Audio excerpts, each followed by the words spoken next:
सूझबूझ अपने बराबर के व्यक्ति के साथ नहीं लेनी चाहिए। ज्ञान और परामर्श हमेशा श्रेष्ठ लोगों से लेना है। हर जरूरी नहीं है कि हर व्यक्ति को हर चीज अच्छी लग जाए। हो सकता है किसी को नहीं अच्छी लगे। अच्छी से अच्छी चीज भी कभी किसी को अच्छी नहीं लग सकती, इसमें कोई अतिशयोक्ति नहीं है। और खराब से खराब चीज किसी को बहुत अच्छी लग जाए। सालिग्राम की छोटी सी पटिया में भी परमात्मा का दर्शन कर ले हम, वो सनातनी हैं। और विराट स्वरूप में महादेव का अथवा परमात्मा का दर्शन कर, ईश्वर का दर्शन कर ले, हम सनातनी हैं। लघु से लघु और बृहत से बृहत, चाहे बामन हो और चाहे विराट हो, दोनों में भगवान है, ये मान्यता है हमारी। ध्यान सुनना, लघु से लघु और बड़े से बड़ा, दोनों में परमात्मा है, ये मान्यता है हमारी। आपको एक बात कहूं, दुनिया में किसी भी बात में ज्ञान नहीं है, ज्ञान सुनने वालों के कानों में है। कानों से जब तुम श्रवण करते हो और श्रवण की भावना तुम्हारी सच्ची निष्ठावान हो और तुम भक्तिभाव से श्रवण करो, तो हर बात में तुम्हें कोई तथ्य नजर आता, तुम्हें कुछ सुनाई पड़ने लग जाता। आप अपने कार्य को, आप अपने कर्म को, आप अपने द्वारा किए हुए नित्य नैमित्तिक कार्य को स्पेशल करना और खास करना प्रारंभ कर दीजिए। महादेव कहते हैं मात्र इतना करने से आपके जीवन में परिवर्तन होगा और आपसे ज्यादा उन्नतिवान दूसरा कोई हो सकता नहीं हो। क्या करना है? आपका जो खुद का काम है वो सर्वश्रेष्ठ कर लीजिए। कितनी बार ऐसा देखा गया, आप हिंदी पिक्चरें देखिए, उसमें पता चलता है। कितनी बार देखा गया फिल्म किसी और के लिए बनाई गई और उसमें कोई दूसरा एक्टर सक्सेस हो गया और सफल हो गया। क्यों? क्योंकि उसका कार्य सराहनीय था। वहां जो कुछ अच्छा कर सकता है, अगर वो अपने कार्य को बेहतर कर ले तो सब बहुत बेहतर हो सकता है। समस्या कहां है? मैं कहना क्या चाह रहा हूं, शिव महापुराण का एक बहुत अच्छा और अद्भुत दृश्य आपको दिखा रहा हूं। यहाँ लोग हम क्या अच्छा कर सकते हैं इसमें कोई चर्चा नहीं। आप क्या बुरा कर रहे हैं, सारा का सारा ध्यान उधर है।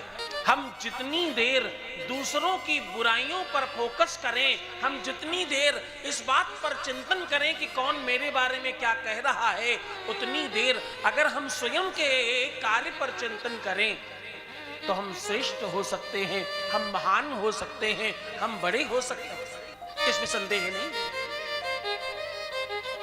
दूसरे की जय से पहले खुद को जय कहो। दूसरा तुम्हारी बुराई कर रहा है, कोई तुम्हारे बारे में गलत कह रहा है, कोई तुम्हारे बारे में अच्छा कह रहा है, लोगों पर क्या प्रभाव पड़ रहा है, लोग क्या सोच रहे हैं, लोग क्या विचार कर रहे हैं, लोगों ने कैसा मान रखा है, लोग क्या समझेंगे, लोग क्या कहेंगे, लोग किस तरह देखेंगे इस बात को, ये सोचना अगर आप बंद कर दें, मात्र इतनी सी बात, तो क्या होगा? बस वो दिन आखिरी दिन होगा तुम्हारे संकटों का। करना क्या है? मात्र इतना कि दुनिया के लोग किस चक्कर में है हमें नहीं पढ़ना। हमारा जो खुद का संसार है, हमारी जो खुद की नियति है और हमारा इंडिविजुअल संसार हमारा अपना है। हमारी चार दीवारों में हमारा संस्थान और हमारा संसार है। हमारे शरीर के अंदर ही पूरा संसार है। ये भावना ही तो ध्यान कहलाती है। मेडिटेशन क्या है? कि तुम अंदर जाओ, बाहर नहीं। बाह्य मुखी मत हो, अंदर मुखी हो जाओ, यही तो ध्यान है। हाँ, दुनिया का सबसे बड़ा रोग, ध्यान से सुनना, दुनिया का सबसे बड़ा रोग क्या कहेंगे लोग? हाँ, दुनिया का सबसे बड़ा रोग क्या है? क्या कहेंगे लोग? अगर मैंने ऐसा किया तो लोग क्या कहेंगे? मैं इतना बड़ा हो करके अगर सबसे पीछे बैठ गया तो लोग क्या कहेंगे? मैं इतनी बढ़िया साड़ी पहनकर आई और किसी ने देखा नहीं तो काम कैसे चलेगा? एक संत अक्सर कहा करते, मुझे उनकी बात याद है। बोले एक माता जी ने बहुत पैसे जोड़कर जुगाड़ करके अपने हाथों की चारों उंगलियों में अंगूठी बनवा ली और पूरे गांव में घूम कर आ गई। बार बार सबसे बात करती, ऐसे ऐसे ऐसे ऐसे करके लोगों से बात करती। तुम मेरी बात सुन रही हो ना? मेरी बात सुनो पहले। मेरी बात नहीं सुनोगी क्या तुम मेरी बात सुनोगी। अरे समझो वो फलाने का घर देखा है तुमने? लोगों को लगे क्या हो क्या गया इनको, इनके हाथ में कुछ समस्या है क्या? कोई ये पूछने को तैयार नहीं कि तुमने हाथों में क्या पहना है। उन्होंने घर में भोजन रखा, सबको भोजन करवाया, बड़ा भंडारा कराया, पूरे गांव को खिलाया और सबके सामने जा जा कर व्यंजन परस रही है। पूड़ियां लेंगी आप 4 पूड़ी ले लीजिए, आप 4 पूड़ी खा लीजिए, आप थोड़ी सी खीर लेंगी क्या? लोगों को लगे इनको हुआ क्या है। जब उसके बावजूद किसी ने नहीं देखा तो उन्होंने अपना घर जला दिया। घर जलाकर बोली मेरा घर जल रहा है, मेरा घर जल रहा है। तो किसी ने कहा अरे आपके हाथों में 4 अंगूठियां। जिसने कहा उसको पकड़कर पीटने लगी। अरे दाढ़ी के जरे, पहले पूछ लेता तो मेरा घर काहे को जलाना पड़ता। हाँ?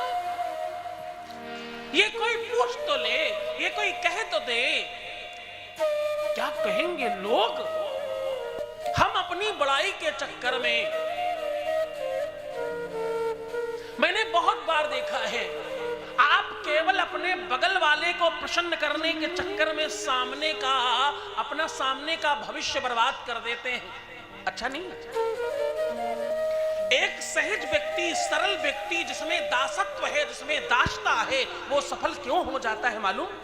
शिक्षा नहीं हो। ध्यान से समझना, अब तुम्हारे लिए महत्वपूर्ण बात बताने जा रहा हूं, गंभीर हो जाओ। शिक्षा नहीं हो, बहुत ज्ञान नहीं है, किताबी नॉलेज नहीं बहुत है, डिग्रियां बहुत नहीं है, कोई बड़े राजा के घर में पैदा नहीं हुए, उसके बावजूद सफलता क्यों मिली? किसी बहुत पढ़े लिखे व्यक्ति को जो मिलना चाहिए वैसी ही चीजें सामान्य व्यक्ति को भी मिल जाती हैं। ऐसे हजारों उदाहरण है आपके सामने। क्यों? कारण क्या है? जो भी व्यक्ति निजता के ऊपर काम करता है, स्वयमेवता पर काम करता है, दुनियादारी के चक्कर में नहीं पड़ता, वो इंसान सफल हो जाता है। लोग क्या कहेंगे इससे क्या मतलब है?